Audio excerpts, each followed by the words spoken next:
People will always find a reason to discredit you.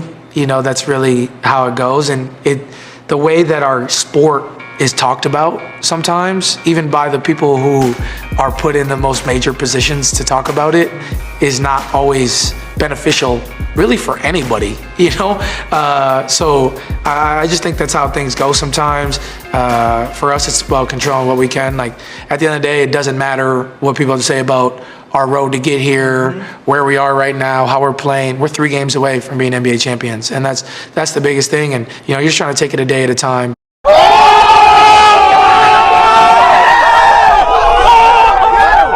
Tell those haters again. What a response by Tyrese Haliburton. Let's go. I'm already fired up in a great way. This is Sports Guy talking that you guys are watching and listening to.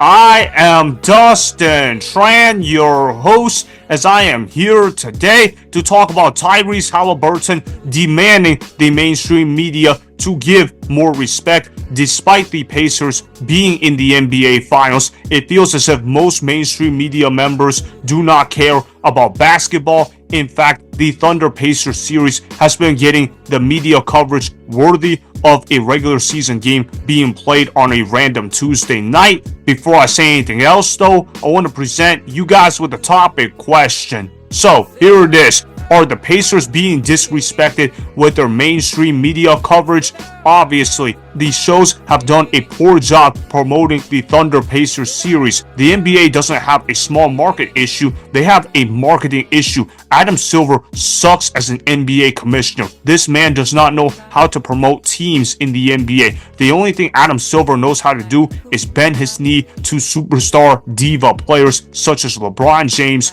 Kevin Durant, and other divas. Adam Silver has no clue how to promote a series like the Thunder and Pacers. It's high quality basketball for the most part. You got the OKC Thunder. They won 68 games. They're the number 1 seed in the Western Conference. They have the best defense since the 2004 Detroit Pistons. And the Indiana Pacers, they've been on a magical playoff run. Tyrese Haliburton has hit a game-tying or game-winning shot in each round of the NBA playoffs. Tyrese Haliburton is one of the big reasons why the Indiana Pacers are currently in the position that they are. Now, do I expect the Indiana Pacers to go on and win this series? Of course not. It's not me hating on Indiana. It's how I feel about the OKC Thunder. Obviously, I've been a huge fan of OKC all year long. They were my pick to win the championship before the year started. They were my pick to win the championship before the NBA playoffs started, and they were my pick to win the NBA championship before the NBA finals started. So obviously, I've been ride or die with OKC all year long. I'm not going against OKC at this point. The OKC Thunder are one of the best teams that I have seen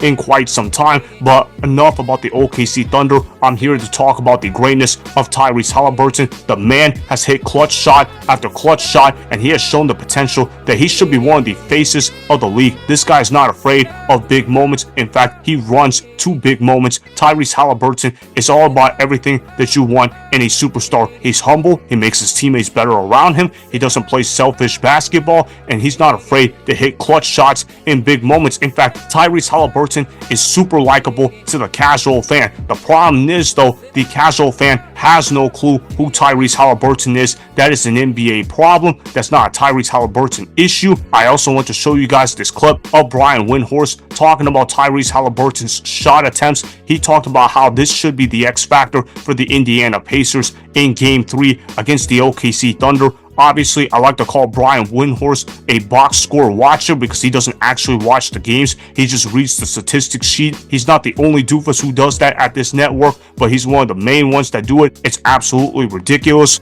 Roll the film. I really think that getting Haliburton's shots up is such an important aspect of what the Pacers have to do, because he can't get shots against these guys, Stephen A. And I'm not talking about just the last 2 games. I'm looking at the last 2 years, because that's what I look at the modern day Thunder is the last 2 years. He's played 6 games against them. He's averaged 11 shots. And the reason that's so important is that when he plays well, at least offensively, it drives everything for the Pacers. In the playoffs, Molly, they're 7-1 when he scores 20 points. And by the way, the loss, he had 20. So he scores 21 points, they're 7-0, okay? And in those games, he's not just shooting. He averages 11 assists in those games. So when he gets going offensively, it opens up their whole team. And he cannot get shots off against this team.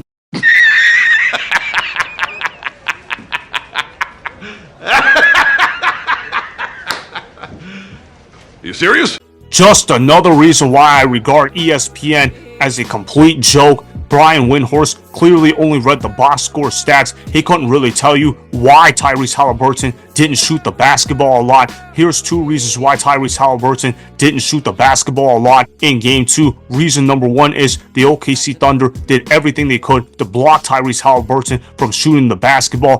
Dort was on Tyrese Haliburton a lot. If not, then there was Alex Caruso. If not, there was Shai Gilgeous-Alexander. And obviously, you guys know how I feel about this historic OKC Thunder defense. They have a plethora of defenders that can guard Tyrese Haliburton. They were not letting Tyrese Haliburton get off a shot whatsoever, and Tyrese Haliburton was trying to make the right basketball play. But the second reason why Tyrese Haliburton did not take a lot of shots in Game 2 is because that's not the system Rick Carlisle wants Tyrese Haliburton to play. The Indiana Pacers pride themselves on moving the basketball. They pride themselves on ball movement. They pride themselves on getting other guys involved. They don't want to play 1-on-5 basketball. They're actually trying to get the other guys involved. They're trying to get Pascal Siakam going on offense. They're trying to get Aaron Nesmith going on offense. They're trying to get Andrew Nemnar to get going in his offensive game. They're trying to get Myles Turner involved in the paint and have him shoot some 3-pointers. They're not a team that is going to be Tyrese Haliburton, Tyrese Haliburton, Tyrese Haliburton, and Tyrese Haliburton. They are a team that wants to get the others involved, and they want to make sure they can get as many guys as they can involved in the offense. Tyrese Haliburton does not rely on just shooting the basketball and having the basketball in his hands at all times. ESPN clearly did not follow the Indiana Pacers, because if they did, they would not have made a stupid comment like what Brian Windhorst was saying. Obviously, the Indiana Pacers play basketball as a team. They don't play for individual stats. It's just they're playing against a defense that doesn't play for individual statistics either. The analysis of this NBA Finals should be rather simple. The OKC Thunder are just a flat-out better team than the Indiana Pacers, top to bottom. Their defense is better. Their offense is better. Pretty much everything is better than what the Indiana Pacers have. It's not Tyrese Haliburton being scared of the moment. Tyrese Haliburton is not taking a lot of shots because he can't get off a lot of shots, and he's trying to make the right basketball play. And even when he can get shots off, guess what? He's playing against elite defenders. It's just, quite frankly, a lose-lose situation for Tyrese Haliburton. Tyrese Haliburton is not going to take shots for the sake of taking shots. That's just not who he is. He's never going to be that player, and I'm fine with that. Not everybody has to be LeBron James, where they take 25, 30 shots a game. That's not in Tyrese Haliburton's DNA, and that's okay. He's a point guard. He plays the position like a true point guard. That's what the Indiana Pacers expect Tyrese Haliburton to be. As far as how Game 3 plays out, I'm going to take the OKC Thunder to beat the Indiana Pacers. I don't think it's going to be a blowout, but I do think the Thunder will comfortably win this game. It'll be close for a while, but ultimately, this Thunder team is just too deep, too good, too dominant. They're not going to lose Game 3. Indiana is going to keep it close for a while, but ultimately, OKC will get the job done. So that is why the Pacers are being disrespected with their mainstream media coverage, as Tyrese Haliburton has not been getting enough praise for his magical postseason run. Remember, go ahead and subscribe to Sports Guy Talking. Like the video, and please comment down below. If you guys do that, I may shout you guys out in my Instagram story every Monday. That will be for the @DustinNasTran Instagram account. Make sure to follow me on Instagram @DustinNasTran, and that's Sports Guy Talking. Also, go follow me on Twitter @DustinNasTran. Again, go ahead and do those things that I just told you guys to go do. Hopefully, you guys enjoyed the content that was just produced. Peace out. I hope you enjoyed that video. Want more Sports Guy Talking, the home of great sports content? Make sure you click that subscribe button to get the latest from Sports Guy Talking. Go ahead and like the video, comment down below. Check the description box on the video in order to follow my Instagram and Twitter. Also, be sure to check out more of the best clips from the YouTube channel, Sports Guy Talking.